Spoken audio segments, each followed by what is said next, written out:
Hello students and welcome to LCS classes. तो आज बच्चों हम डिस्कस करने वाले हैं सेट चैप्टर की एक्सरसाइज 1.1। ठीक है, लेकिन उससे पहले देखते हैं एक प्रॉपर्टी जो हमारी पिछली वीडियो में छूट गई थी।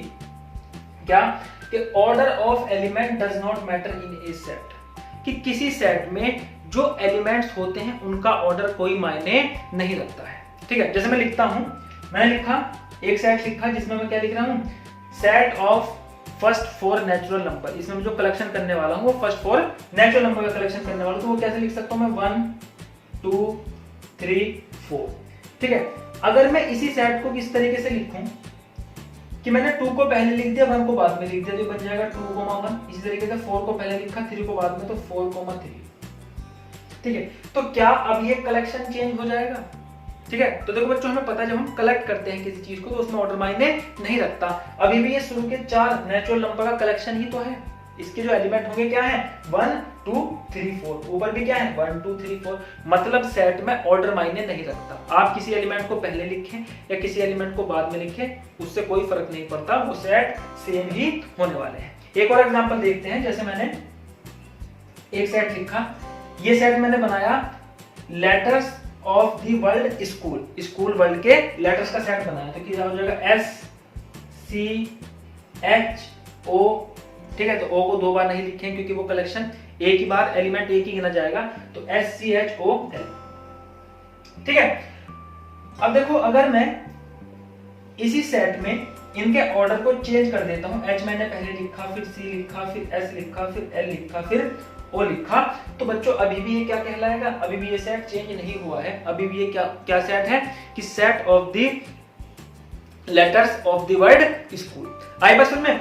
ठीक है, तो किसी सेट में एलिमेंट्स का ऑर्डर मायने नहीं रखता है। ठीक है, चलिए अब बढ़ते हैं हम एक्सरसाइज 1.1 का क्वेश्चन नंबर फर्स्ट देखते हैं। तो देखो फर्स्ट क्वेश्चन में हमें बताना है which of the following are set justify your answer. तो आपको ये कुछ स्टेटमेंट्स दे रखे हैं, आपको ये बताना है इन स्टेटमेंट में से कौन सा स्टेटमेंट सेट कहलाएगा और कौन सा सेट नहीं कहलाएगा, और आपको रीजन भी देना है ना, जस्टिफाई करना है अपने आंसर को। तो देखेंगे collection of the month of a year beginning with letter J. तो हमें क्या बताना है, हमें कलेक्शन करना है उन मंथ्स का, एक साल के उन मंथ्स का कलेक्शन करना है जो जे से शुरू हो रहे हो। तो जे से शुरू होने वाले मंथ्स आप आसानी से कलेक्ट कर सकते हैं। जैसे जनवरी हो जाएगा, है ना, उसके बाद फरवरी, मार्च, अप्रैल, मई, जून हो जाएगा, जून के बाद जुलाई हो जाएगा, अगर सितंबर, अक्टूबर, नवंबर, दिसंबर। तो हमारे पास 3 मंथ है, जनवरी, जून, जुलाई। अब देखो क्या ये definition person to person vary कर सकती है। अगर ये क्वेश्चन मुझसे पूछा जाए कि भैया आप एक ईयर के उन मंथ्स का कलेक्शन करिए जो जे से शुरू हो रहे हैं, तो मेरा आंसर क्या होने वाला है, जनवरी, जून, जुलाई। अगर आप ये क्वेश्चन किसी दूसरे बंदे से पूछोगे तो उसका भी तो सेम ही आंसर होने वाला है, जनवरी, जून, जुलाई। ठीक है, तो ये क्या है, ये एक सेट होगा। आई बात समझ में, ये एक वेल डिफाइंड कलेक्शन है। तो अगर मैं सॉल्यूशन लिखूं, सॉल्यूशन फर्स्ट, तो मैं इसको क्या लिखूंगा, क्या ये सेट होगा, तो this collection will be set. क्या होगा, ये सेट होगा। और इसको मैं लिख कैसे सकता हूं, तो इसको कलेक्शन करके दिखा सकता हूं, जून, जनवरी और आपका आ गया ये जुलाई। ठीक है, तो आप देख सकते हो मैंने जनवरी को जून के बाद लिखा, मैंने अभी आपको बताया था ऑर्डर मायने नहीं रखता है। ठीक है, आगे बढ़ते हैं। इसके बाद बच्चों सेकंड क्वेश्चन देखते हैं, the collection of the 10 most talented writers of India. बच्चों यहाँ पे देखो क्या वर्ड आ गया, मोस्ट टैलेंटेड। ठीक है, तो मैं आपको ये कल भी बता चुका हूं पिछली वीडियो में कि जो बच्चों मोस्ट टैलेंटेड वर्ड होता है, मोस्ट टैलेंटेड अपने आप में वेल डिफाइंड नहीं है। ठीक है, किसी बंदे के लिए कोई दूसरा बंदा टैलेंटेड हो सकता है और किसी दूसरे बंदे के लिए कोई दूसरा बंदा टैलेंटेड हो सकता है। ये जरूरी नहीं है कि 2 बंदे एक ही को क्या कहें कि बच्चों यही हमारी क्लास में सबसे टैलेंटेड है। हर कोई अपने आप को भी टैलेंटेड समझता है। ठीक है, तो हर कोई ये भी कह सकता है कि भाई मैं सबसे ज्यादा टैलेंटेड हूं। आई बात में, तो ये जो कलेक्शन होगा, ये कलेक्शन एक वेल डिफाइंड नहीं होगा क्योंकि पर्सन टू पर्सन इसकी डेफिनेशन वेरी कर रही है। तो हम क्या लिखेंगे, अगर मैं सेकंड का आंसर लिखूं तो मैं क्या लिखूंगा, no, collection is not set, this collection is not a set. तो ये कलेक्शन एक सेट नहीं होगा। सिंस, क्या कारण क्या लिख सकते हैं, सिंस मोस्ट टैलेंटेड, जो वर्ड है most talented, most talented is not well defined, is not well defined. आई बात समझ में बच्चों आपको ये? चलिए आगे देखते हैं, इसका थर्ड पार्ट देखते हैं। A team of 11 best cricketer batsman of the world, ठीक है, दुनिया के 11 सबसे बेहतरीन बल्लेबाजों की टीम। तो ये भी क्या होगा? दुनिया के 11 सबसे बेहतरीन बल्लेबाज। तो बच्चों ये कलेक्शन भी क्या होगा? इस कलेक्शन में आप देख सकते हो यहां पर भी जो हमारे पास वर्ड आया बेस्ट क्रिकेटर्स, ठीक है, तो हर कोई क्रिकेटर्स भी क्या मानता है? खुद को बेस्ट मानता है। आई बात समझ में? और ये एग्जांपल मैं पहले भी दे चुका हूं कि बेस्ट क्रिकेटर, मोस्ट टैलेंटेड, ठीक है, मोस्ट इंटेलिजेंट, इस तरीके के वर्ड वेल डिफाइंड नहीं होते। ये definition person to person vary कर सकती है। तो ये कलेक्शन भी सेट नहीं होगा। हो सकता है हर दूसरे बंदे का कलेक्शन मोस्ट टैलेंटेड क्रिकेटर्स का या बेस्ट क्रिकेटर्स का अलग अलग हो सकता है। अब ऐसे में तो बच्चों ये भी क्या होगा? सेट नहीं होने वाला, ठीक है। तो इसमें बच्चों आप खुद लिखेंगे रीजन, है ना, ये नो, और रीजन आप खुद लिखेंगे कि जो वर्ड है हमारे पास यहाँ पर best cricketer is not well defined, ठीक। इसके बाद देखेंगे बच्चों इसका फोर्थ पार्ट, एक collection of all boys in your class. आपकी क्लास में पढ़ने वाले बच्चों का सेट, तो ये वेल डिफाइंड है। आपकी क्लास में जितने बच्चे, जितने लड़के पढ़ते हैं तो वो तो आपको पता ही होगा, या आप किसी दूसरे बंदे से ही पूछेंगे, अगर उसको आपकी क्लास के बारे में पता होगा तो उसको पता होगा आपकी क्लास में पढ़ने वाले लड़के कितने हैं।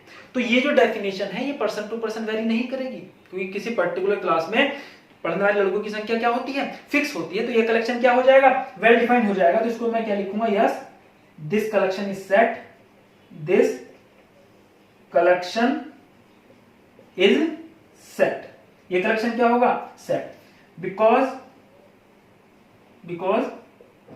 The number of boys in our class are fixed, the number of boys in our class are fixed, ठीक है, हमारी क्लास में। और भी देखो इसको कई तरीके से लिखा जा सकता है, मैंने एक तरीके से इसको लिखा है, हो सकता है आपको किसी दूसरी बुक में किसी दूसरे तरीके से लिखा हुआ इसका सॉल्यूशन मिले। चलिए देखते हैं आगे, इसका फिफ्थ पार्ट देखते हैं, the collection of all natural number less than 100।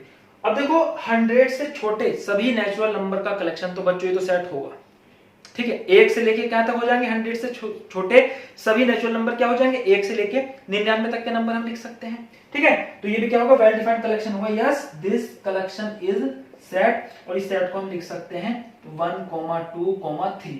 अब देखो 99 नंबर तो बहुत लंबी सीरीज चलने वाली है, तो इस लिस्ट में मैंने आपको क्या बताया था, अगर हम चाहते हैं सेट में किसी पैटर्न को रिपीट करना तो हम 3 डॉट लगा देते, तो कोमा लगा के 3 डॉट लगा देते, तो ये पैटर्न रिपीट होता रहेगा। लेकिन हमें तो 100 से छोटे, है ना, 100 से छोटे नेचुरल नंबर रखने हैं, तो ये पैटर्न इनफाइनाइट तक तो नहीं चलेगा, तो डॉट डॉट करके तो लास्ट नंबर क्या आ जाएगा? 99, और ब्रैकेट बंद हो जाएगा। तो हमें 100 से छोटे नंबर का कलेक्शन करना है, इसमें 100 इंक्लूड नहीं करेंगे। आइए बस में इसके बाद देखते हैं बच्चों next question, a collection of novels written by the writer Munshi Premchand, ठीक है। तो ये क्वेश्चन आप खुद करेंगे, तो ध्यान से देखो, कोई राइटर के द्वारा लिखी गई किताबें क्या होती है? फिक्स होती है। आई बात में? तो ये कलेक्शन भी क्या होने वाला है? ये कलेक्शन भी एक सेट होने वाला है। तो इसको आप खुद इसका रीजन डिफाइन करेंगे। Yes, this collection will be set because the novels written by a writer are fixed. आई बात में? तो इस तरीके से इसका आंसर लिखेंगे आप, और इसको स्टेटमेंट को आगे लिखेंगे। आगे देखेंगे बच्चों इसके बाद इसका 7th पार्ट देखते हैं, the collection of all even integers. अगर मुझे सभी इवन इंटीजर्स का कलेक्शन करना हो तो क्या सभी इवन इंटीजर्स का कलेक्शन सेट होगा? तो यस, ये भी क्या होगा? सेट होगा, ये भी वेल डिफाइंड है, ठीक है। तो ये भी पर्सन टू पर्सन बदलेगा नहीं, इवन इंटीजर्स का कलेक्शन। तो इवन इंटीजर्स का सेट यस लिखेंगे इसका आंसर, यस। और इवन इंटीजर्स का सेट कैसे बना सकते हैं? तो बीच में 0 लिख लेना, आगे 1 आगे क्या हो जाएगा? ये 2 हो जाएगा, 2 के बाद 4 हो जाएगा, डॉट डॉट डॉट, ये सीरीज चलती रहेगी, और पीछे क्या हो जाएगा? ये -2 हो जाएगा, और ये -4, और 3 डॉट इधर लगा देंगे, ठीक है, 3 डॉट इस तरफ लगा देंगे। तो इस तरीके से हम इवन इंटीजर्स का कलेक्शन कर सकते हैं। आई बात समझ में? चलिए आगे बढ़ते हैं। इसके बाद नेक्स्ट क्वेश्चन देखते हैं, the collection of all question in this chapter. तो किसी चैप्टर में सभी क्वेश्चन का कलेक्शन, तो ये भी वेल डिफाइंड होता है। आप किसी चैप्टर से सभी क्वेश्चंस को छांट के कलेक्शन कर सकते हैं, ठीक है। अगर कोई बंदा आपको कोई नया क्वेश्चन बताएगा तो उसको उठा के अपने कलेक्शन में रख लीजिए। आई बात समझ में? तो ये क्या होगा, ये definition person to person vary नहीं करेगी। आप चाहें तो हर एक क्वेश्चन किसी चैप्टर के हर एक क्वेश्चन का कलेक्शन कर सकते हैं। तो बच्चों ये भी क्या होगा, एक सेट होगा, ठीक है। तो ये भी क्या होगा, yes this collection will be set, ठीक है। इसके बाद लास्ट पार्ट देखते हैं, 9th, A collection of most dangerous animals of the world, ठीक है। तो दुनिया के सबसे खतरनाक जानवरों का कलेक्शन, ठीक है। तो मैंने क्या कहा था, जो मोस्ट टैलेंटेड हो गया, मोस्ट डेंजरस हो गया, इस तरीके के वर्ड वेल डिफाइंड नहीं होते हैं। इनकी definition person to person vary कर सकती है। हर एक बंदे के लिए खतरनाक जानवर कोई दूसरा हो सकता है। किसी के लिए हाथी खतरनाक हो सकता है सबसे, किसी के लिए सबसे शेर खतरनाक हो सकता है। तो ये definition person to person vary कर सकते हैं। This collection will not be set, ठीक है। तो ये क्या हो जाएगा 9th में, no this collection will not be a set. तो ये कलेक्शन सेट नहीं होगा, ठीक है। आगे बढ़ते हैं, नोट करिए जल्दी इसको।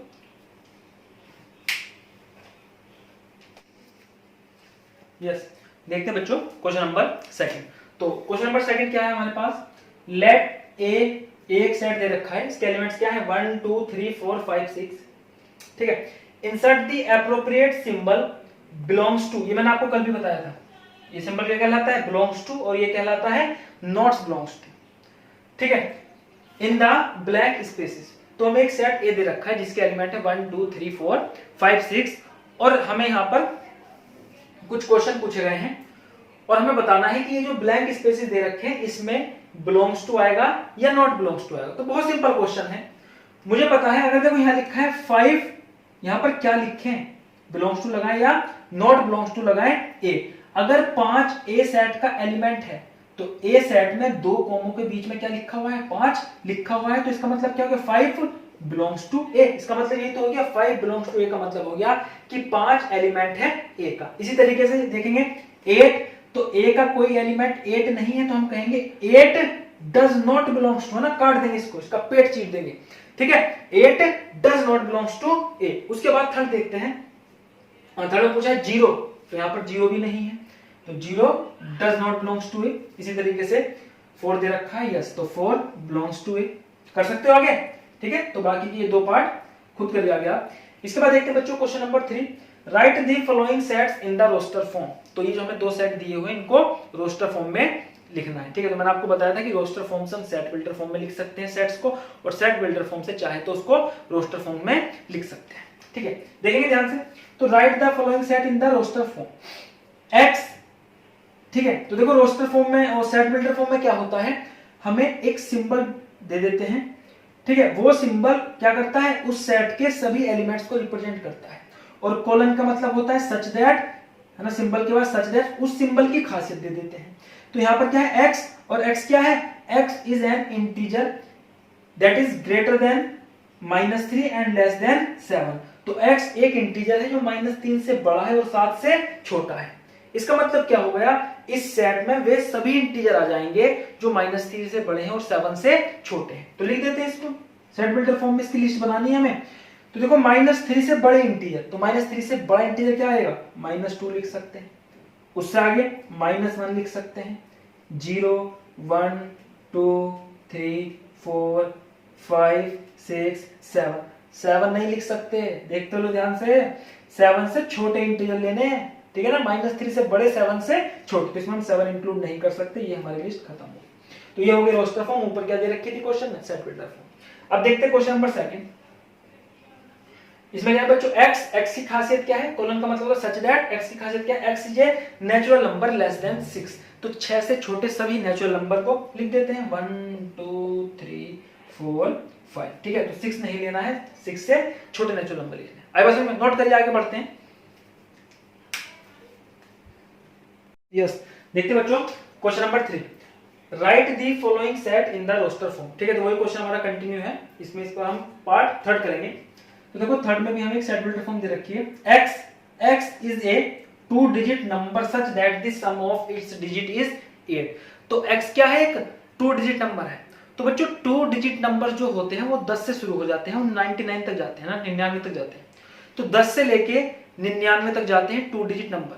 लेकिन हमें ऐसे 2 डिजिट नंबर लेने हैं जिनका सम, जिनकी डिजिट का सम 8 हो, ठीक है, तो बढ़ते आगे। तो देखो जब मैं 10 से बड़े नंबर देखता हूं तो 1 के साथ में क्या लूं, 8 में से 1 को घटाओ तो 7। तो हमारे पास सबसे छोटा 2 डिजिट नंबर आया 17, जिसकी डिजिट का सम कितना है 8। अगर आप 7 और 1 को ऐड करोगे तो 8 हो जाएगा। ठीक है, उसके बाद 1 के साथ पेयर बन गया 7 का। अब आगे बढ़ते हैं तो 20 के बाद के नंबर देखते हैं। तो 2 के साथ 8 से 2 को घटाओ 6। तो दूसरा 2 डिजिट नंबर क्या आया 26, जिसकी डिजिट का सम कितना है 8 है। इसके बाद 3 5 35 है ना, 26 से आगे बढ़ोगे 3 के साथ 5 का पेयर बनेगा, 4 के साथ 4 का पेयर बनेगा, 8 में से पहली संख्या घटाओ दूसरी संख्या मिल जाएगी। ठीक है, अब 44 के बाद अब उल्टे हो जाएंगे ये, 5 के साथ पेयर तो 3 का ही बनेगा, लेकिन अभी नंबर 53 बन गया, पहले 35 था 53 हो गया ना, ऑर्डर चेंज हो गया। इसके बाद ये हो जाएगा बच्चों 62, इसके बाद 71। ठीक है, तो क्या ये नंबर अब खत्म हो गए? क्या और भी कोई 2 डिजिट नंबर है जिनका डिजिट का सम क्या हो 8 हो? तो बच्चों एक नंबर अभी आप भूल चुके हो, वो क्या हो गया 80। 80 भी तो एक 2 डिजिट नंबर है और इसकी डिजिट का सम कितना है 8 है, 8 प्लस 0। ठीक है, तो ये हम कलेक्शन करके लिख लेंगे इसको रोस्टर फॉर्म में। तो 17, 26, 35, 44, 53, 62, 71, 80। ठीक है, 1 2 3 4 5 6 7 8, तो 8 नंबर हमारे पास ये आए। ठीक, आगे बढ़ते हैं बच्चों, देखते हैं क्वेश्चन नंबर 4। तो क्वेश्चन नंबर 4 में एक सेट की हमें सेट बिल्डर फॉर्म दी है, x such that x is a prime number which is divisor of 60। तो x क्या है, एक प्राइम नंबर है जो 60 का डिवाइजर है। तो किसी भी नंबर के प्राइम फैक्टर करना तो आप 10 में भी सीख चुके हो, कैसे करते थे कि भैया एलसीएम ले लो उसका, 2 3 जा 6, ठीक है, 2 0 जा 0, 2 1 जा 2, 2 5 जा 10, 3 5 जा 15, 5 1 जा 5। तो 60 को मैं कैसे लिख सकता हूँ, 2 का स्क्वायर इंटू 3 की पावर 1 इंटू 5 की पावर 1। भूल गए क्या भाई, 10th क्लास में सीखा था ना आपने फर्स्ट चैप्टर में प्राइम फैक्टराइजेशन। ठीक है, तो प्राइम फैक्टर क्या हो गए 2 3 5, तो इनका सेट बना लेंगे। तो ये क्या हो गया बच्चों 2 3 5। ठीक है, आई बात समझ में? बढ़ते हैं नेक्स्ट क्वेश्चन की तरफ। Question number 5 e this set of all letter in the word trigonometry. ठीक है, तो देखो इसको हम रफ में लिख लेंगे, मैंने आपको टेक्निक सिखाई थी लिखने की ताकि आप कभी गलती ना करो, तो है ना, ज्यादा होशियार ना बनते हुए इसको क्या लिख लिया करो, रफ में लिख लिया करो। तो ये आ जाएगा बच्चों TRIGONOMETRY।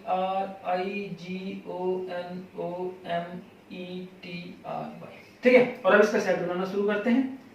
तो टी को लिख लिया, अब जितने भी टी हैं उनके ऊपर कट लगा दो, एक टी है ना, एक टी है, मतलब टी को हम रिपीट नहीं करेंगे। उसके बाद आर को लिखते हैं, ये आर आ गया, ये कट लगा दिया। उसके बाद आई को लिखते हैं, आई, ठीक है, आई इसमें और नहीं है। उसके बाद बच्चों क्या लिखेंगे, जी को लिखेंगे। देखो ऑर्डर कुछ भी लिख सकते हो, लेकिन मैं इसको सीरीज में लिख रहा हूं ताकि हम गलती ना कर बैठे। ठीक है, तो मैंने फिर जी को लिखा, जी बाकी नहीं है। उसके बाद ओ को लिखा, ओ और नहीं है। उसके बाद एन को लिखा, ठीक है, उसके बाद एम, उसके बाद हमारा ई आ गया। ठीक है, और क्या रहेगा लास्ट में, वाई रहेगा। तो एक बार फिर से इसको चेक कर लिया करो, कहीं पर आपने रिपीट तो नहीं कर दिया है। तो TRIGONMEY। ठीक है, तो ये कलेक्शन बन गया हमारे पास ट्रिग्नोमेट्री के लेटर्स का। इसके बाद लास्ट देखते हैं इसका पार्ट, क्वेश्चन नंबर 3 का, F the set of all letter in the word better. ठीक है, तो BETTER, ये बना BETTER। ठीक है, तो इसका कलेक्शन भी इसी तरीके से करेंगे। ठीक, तो बी एक बार आ जाएगा, रफ में लिख लेना, इसको काट देना, ई, ये दो ई कट जाएंगे, टी टी कट जाएंगे, और टी के बाद क्या आएगा बच्चों आर। तो इसमें कितने एलिमेंट हुए, 4 एलिमेंट हुए। ठीक है, जल्दी इसको नोट करिए। यस, देखते हैं बच्चों क्वेश्चन नंबर 4। ठीक है, तो क्वेश्चन नंबर 4 में हमें दिया है right the following set in the set builder form. तो हमें ये कुछ रोस्टर फॉर्म में सेट दिए हुए हैं और हमें इनको सेट बिल्डर फॉर्म में चेंज करना है। ठीक है, देखते हैं पहला पार्ट इसका। तो बच्चों देखो पहला सेट दिया हुआ है 3, 6, 9, 12। अब देखो जब आपको रोस्टर फॉर्म से किसी सेट को सेट बिल्डर फॉर्म में चेंज करना हो तो सबसे पहले आप उसमें एक पैटर्न ढूंढिए, है ना। वो सेट के जो एलिमेंट होंगे कोई पर्टिकुलर पैटर्न फॉलो कर रहे होंगे, आपको पहले क्या करना है, उस पैटर्न को पता लगाना है। ठीक है, तो यहाँ ध्यान से देखो, तो इसमें देखते देखो क्या हो रहा है, 3 6 9 12। तो आपको देख के लग रहा है 3 दूनी 6, 3 3 9, 3 4 12। तो ये 3 की टेबल है एक तरीके से। ठीक है, तो देखो जब आप इसके पैटर्न को लिखोगे तो आपको हो सकता है इसमें एक नंबर क्या मिले, कांस्टेंट मिले, और कुछ क्या मिले, वेरिएबल मिले। तो आप पता लगाइए क्या कांस्टेंट है क्या वेरिएबल। ठीक है, तो देखो 3 को पहले एलिमेंट को मैं लिख सकता हूँ 3 इंटू 1, दूसरे एलिमेंट को लिख सकता हूँ 3 इंटू 2, तीसरे एलिमेंट को 3 इंटू 3, चौथे एलिमेंट को 3 इंटू 4, 3 1 जा 3, 3 2 जा 6, 3 3 जा 9, 3 4 जा 12। अब देखो जो 3 है वो तो हर एक में क्या है, कांस्टेंट है, और वेरी कौन कर रहा है, वेरी कर रहा है ये, है ना, सेकंड नंबर पे जो टर्म आ रही है 1 2 3 4, ठीक है, तो ये नंबर कंटिन्यूअसली वेरी कर रहा है। आई बात समझ में? तो मैं इसको जनरल फॉर्म इसकी क्या कहलाएगी, 3 इंटू n, ये इसकी जनरल फॉर्म हो जाएगी, एक कांस्टेंट एक वेरिएबल, और n की वैल्यू 1 भी हो सकती है, 2 भी हो सकती है, 3 भी हो सकती है, 4 भी हो सकती है, बहुत सिंपल है ना। ठीक है, तो लिखेंगे बच्चों इसको हम सेट बिल्डर फॉर्म में, क्या लिखेंगे, x such that x equal to 3n। अब n की खासियत लिखेंगे, n क्या हो सकता है, तो n की वैल्यू 1 2 3 4 है, तो लिख देंगे n belongs to natural number, and लिख के लिख सकते हो, कोमा लगा के लिख सकते हो क्या, कि n belongs to natural number and n is greater than equal to 1 smaller than equal to 4। आई बात समझ में? तो n की वैल्यू बच्चों 4 से लेके 1 से लेके 4 तक हो सकती है, 1 2 3 4, n से कोई भी हो सकती है। जब आप n की वैल्यू 1 रखोगे 3 1 जा 3, तो x की वैल्यू क्या आई, 3 आई, तो फर्स्ट एलिमेंट मिल गया। n की जगह 2 रखोगे तो 3 2 जा 6 सेकंड एलिमेंट, ऐसे 3 रखने पे थर्ड एलिमेंट, 4 रखने पे फोर्थ एलिमेंट। ठीक है, तो इस तरीके से हम उस पैटर्न को पता लगाते हैं, कांस्टेंट वेरिएबल को ढूंढते हैं उसमें, और उससे एक जनरल फॉर्म लिख के फिर इसकी सेट बिल्डर फॉर्म बना देते हैं। ठीक है, तो आया समझ में? अच्छी बात है, नहीं आया अब आ जाएगा ना। और क्वेश्चन देखते हैं, चलिए आगे देखो, इसके बाद सेकंड क्वेश्चन देखते हैं। देखो यहाँ पे क्या है, 2 4 8 16 32, क्या लग रहा है, क्या हो रहा है यहाँ पे, तो आप देख सकते हैं यहाँ पर 2 की पावर्स इंक्रीज हो रही है। पहला नंबर है 2 की पावर 1, दूसरा है 2 की पावर 2, तीसरा है 2 की पावर 3, 2 दूनी 4 दूनी 8, ये 2 की पावर 4, और ये 32 क्या है, 2 की पावर 5, 2 दूनी 4 दूनी 8 दूनी 16 दूनी 32। ठीक है बच्चों, चलिए अब देखो इसमें कांस्टेंट क्या है, ये कांस्टेंट है, और वेरिएबल क्या है, पावर में, तो जनरल फॉर्म क्या लिखेंगे, 2 टू द पावर n, और n की वैल्यू 1 से लेके 5 तक हो सकती है। ठीक है, तो सेट बिल्डर फॉर्म लिख लेंगे इसकी।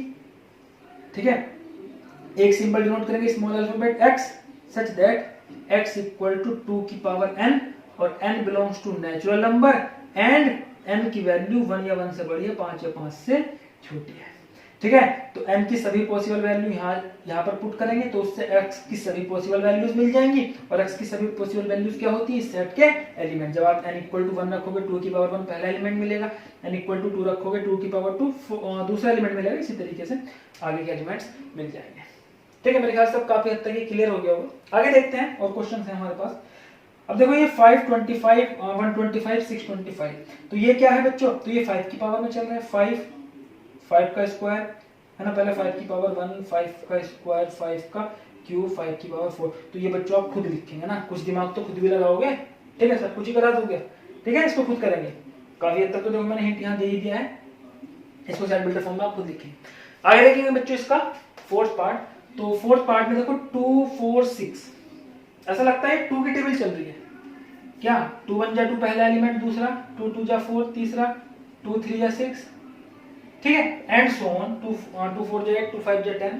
तो इसको हम कैसे लिख सकते हैं, जनरल फॉर्म क्या होगी इसकी, 2 कांस्टेंट है, वेरिएबल क्या है n, तो लिखेंगे सेट बिल्डर फॉर्म में s equal to x such that x equal to 2n, और n की वैल्यू क्या है, तो ये तो इनफाइनाइट सीरीज है, तो n की वैल्यू सभी नेचुरल नंबर हो सकते हैं, है ना, बारी बारी से नेचुरल नंबर आप इसमें रखते जाइए, आपको आगे का नंबर मिलता जाएगा। जैसे आप अगर 2 n की जगह पर क्या पहला नेचुरल नंबर 1 रखोगे, तो 2 1 पहला एलिमेंट 2 रखोगे, तो दूसरा 3 रखोगे, 3 दूनी 6, तीसरे इसी तरीके के आगे के एलिमेंट मिल जाएंगे। तो यहाँ पर अपर लिमिट इसमें कोई हमें देनी रखी, अपर रेस्ट्रिक्शन कुछ है नहीं है, तो ये सारे के सारे नेचुरल नंबर n, सारे के सारे नेचुरल नंबर में कोई भी नेचुरल नंबर हो सकता है।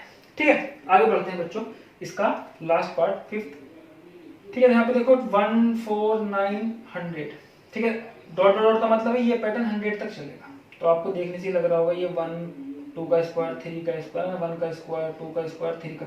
जब आप इसकी अच्छे से प्रैक्टिस कर लेंगे तो बहुत आसानी से इस तरीके के क्वेश्चन में आप पैटर्न अपने आप ढूंढ पाओगे।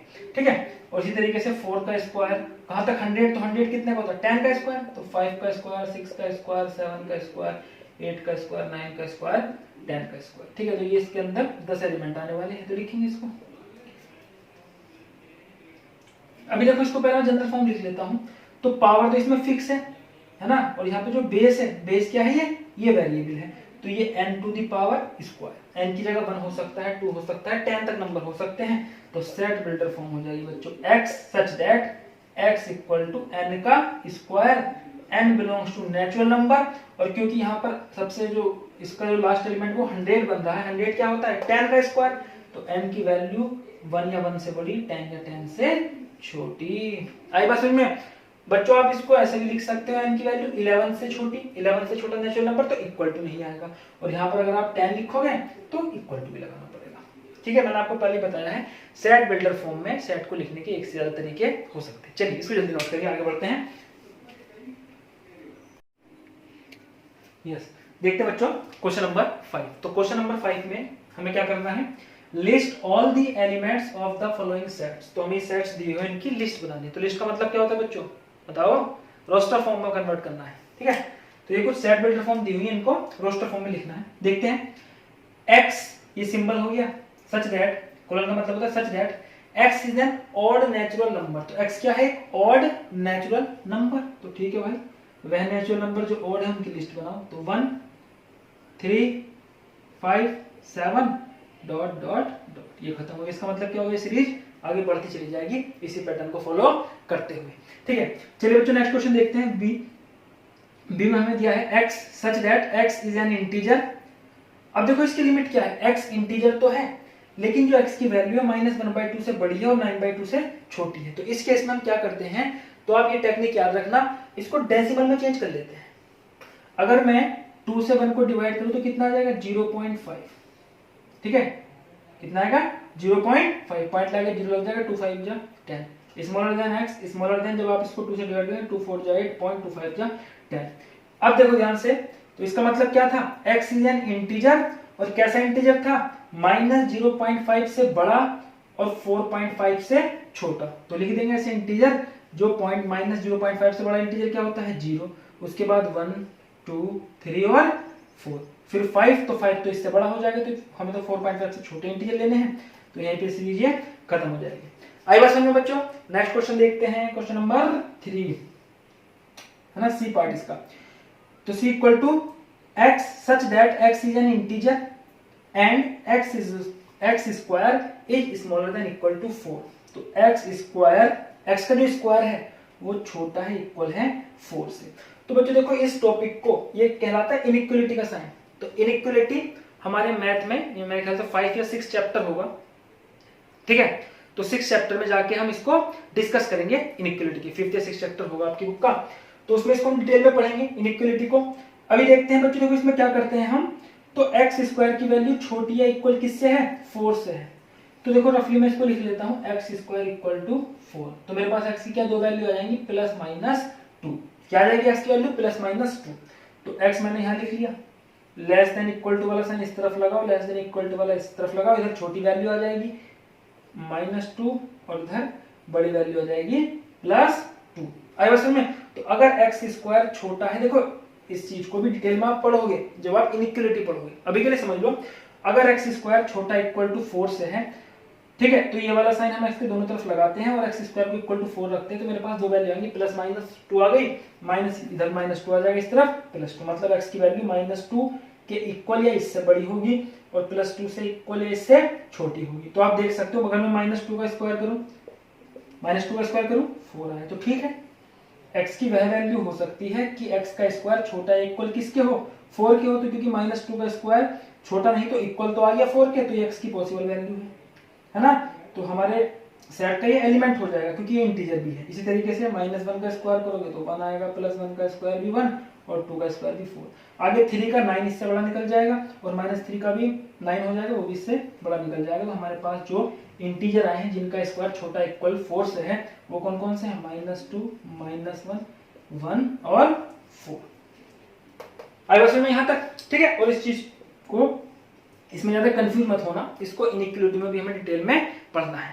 ठीक, आगे देखेंगे बच्चों इसका fourth part D, x is a letter of the word loyal. तो x क्या है, लॉयल वर्ड का एक लेटर है।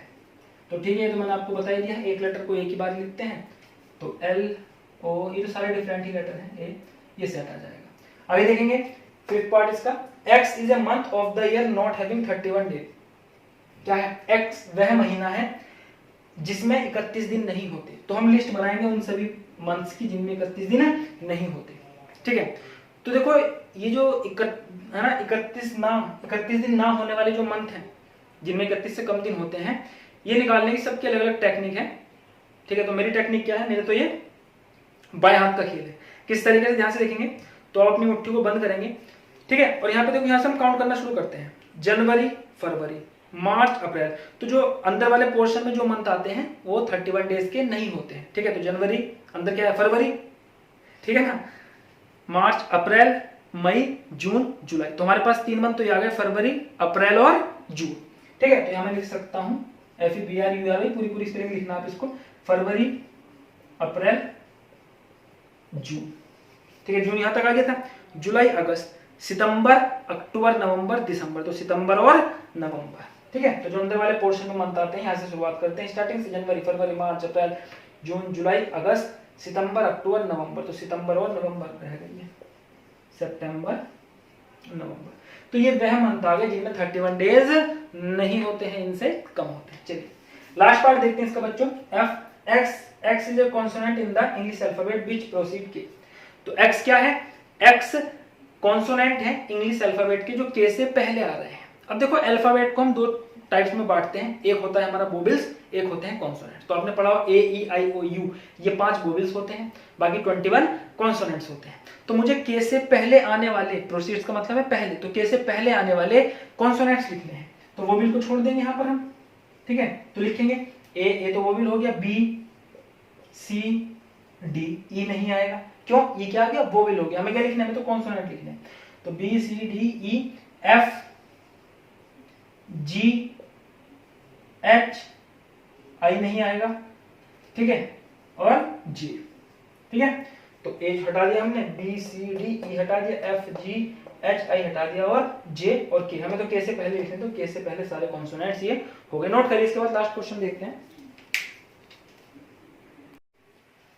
यस, देखते हैं बच्चों क्वेश्चन नंबर 6। तो क्वेश्चन नंबर 6 में हमें क्या करना है, match each of the set on the left in the roster form with the same set on the right describe in the set builder form. तो लेफ्ट में हमें रोस्टर फॉर्म में सेट दिए हुए हैं और राइट में हमें सेट बिल्डर फॉर्म में सेट दिए हुए हैं, और हमें इसमें क्या मैच द कॉलम करना है। ठीक है, जो इक्वल सेट्स हैं उनको मैच करना है। ठीक है, तो इसमें क्या करेंगे हम, सेट बिल्डर फॉर्म में जो सेट दे उनको रोस्टर फॉर्म में बदलेंगे और देखेंगे किस सेट के वो इक्वल आ रहा है। देखो पहले देखो, x is A prime number and divisor of 6। तो x एक प्राइम नंबर और 6 का डिवाइजर है, मतलब 6 के प्राइम फैक्टर का सेट। ये तो मतलब होगी 6 के प्राइम फैक्टर का सेट जो 6 को डिवाइड करे। तो 6 के प्राइम फैक्टर निकालेंगे, 2 3 6, 3 गुना 3 तो क्या होगी, 1 × 2 × 3। प्राइम नंबर क्या है, 2 और 3। तो 2 और 3 क्या है, 2 और 3 क्या है, 6 के प्राइम फैक्टर। ठीक, तो ये हो गया इसका, ये रोस्टर फॉर्म हो गई। ठीक, x is N odd number less than 10, 10 से छोटे ऑड नंबर। ठीक है, x is N odd number less than 10, तो 10 से छोटे ऑड नंबर क्या होगा हमारे पास, 1 3 5 7 9। तो वैसे ये लेस ऑड नेचुरल नंबर होना चाहिए था। ठीक है, तो नेचुरल नंबर यहां में दे रखे हैं 1 3 5 7 9, odd natural number less than 10। चलिए आगे देखो, x is a natural number and divisor of 6। तो x नेचुरल नंबर और 6 का डिवाइजर। ऊपर क्या थे, प्राइम डिवाइजर थे। ठीक है, ऐसे डिवाइजर जो प्राइम नंबर है, सिर्फ यहाँ पर x के 6 के सभी डिवाइजर लेने हैं, तो 1 हो जाएगा। 1 से 6 को आप काट सकते हैं ना, यहाँ पर सारे पॉसिबल लिख लो। यहाँ पर तो 1 हो सकता है, इंटू 2 × 3, 3 तो ये हो जाएंगे, और 3 दूनी 6 भी हो सकता है। आई बात समझ में। तो यहाँ पर 1 2 3 6, तो ये सारे के सारे डिवाइजर हो गए 6 की जो नेचुरल नंबर है। इसके बाद लास्ट देखते हैं, x is a letter of the word mathematics. तो मैथमेटिक्स के वर्ड जो है इसके लेटर्स का सेट बनाइए। ठीक है, तो सभी लेटर को एक एक बार लिख दीजिए। तो जब आप लिखोगे कुछ ये वाला सेट आपके हाथ लगने वाला है, तो इसको इससे मैच करते हैं। तो बच्चों ये बहुत सिंपल चैप्टर, जो पहली एक्सरसाइज थी हमारी बहुत ज्यादा सिंपल थी, हम कंप्लीट कर चुके हैं। ठीक है, आज के लिए इतना ही। और अगर आपको ये वीडियो अच्छी लगी है तो हमारी वीडियो को लाइक कीजिए, चैनल को सब्सक्राइब कीजिए और वीडियो को शेयर कीजिए। धन्यवाद।